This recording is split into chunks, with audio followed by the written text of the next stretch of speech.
नमस्कार, राम राम साहब, मैं रेणुका चौधरी और आप देख रहे हैं द इंडिया।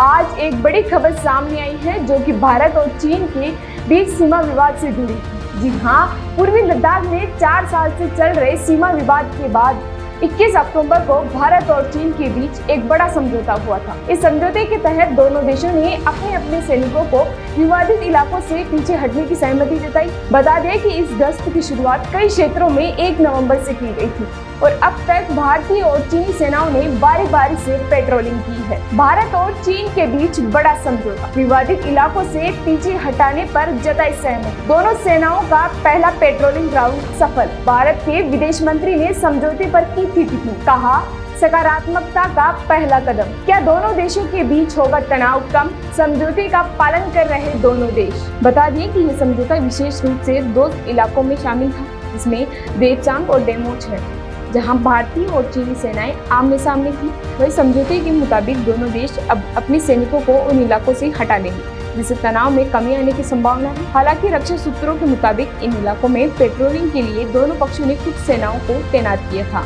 जिसके चलते पहला पेट्रोलिंग राउंड सफल रहा। आपको बता दें कि भारत के विदेश मंत्री एस जयशंकर ने 27 अक्टूबर को इस समझौते पर टिप्पणी करते हुए इसे सकारात्मकता का पहला कदम बताया था। उन्होंने कहा कि सैनिकों की वापसी एक अच्छे संकेत के रूप में देखी जा सकती है, लेकिन अब अगले कदम में तनाव को कम करना होगा।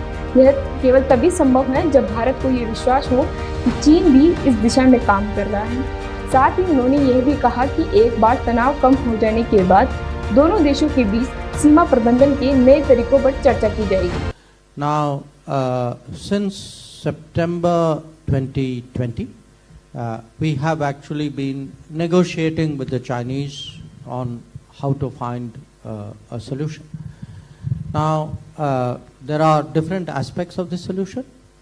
There is immediately the most pressing one is what you call disengagement, because the troops are very, very close up to each other, and the possibility of something happening, God forbid, is there.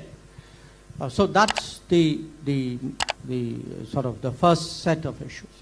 LAC पर स्थिरता बनाए रखने के लिए स्थानीय कमांडरों के स्तर पर बातचीत जारी रहेगी, जिसमें कई अधिकारी शामिल होंगे। आपको बता दें कि इस बातचीत का उद्देश्य प्रोटोकॉल को व्यवस्थित करना और साथ ही अन्य मुद्दों का समाधान करना है। पुरानी परंपरा को एक बार फिर शुरू करते हुए इस बार दिवाली के मौके पर भी 31 अक्टूबर को भारतीय और चीनी सैनिकों ने मिठाइयों का भी आदान प्रदान किया था, जो कि दोनों देशों के लिए एक अच्छी खबर थी। इस समझौते के बाद सवाल ये उठता है, क्या यह दोनों देशों के बीच तनाव में स्थायी कमी ला सकेगा? साथ ही दोनों देशों के सैन्य शक्तियों में कोई बड़ा बदलाव होगा? आने वाले समय में दोनों देशों के सैन्य अधिकारियों के बीच होने वाली चर्चाएं क्या इन सवालों का जवाब दे सकती है?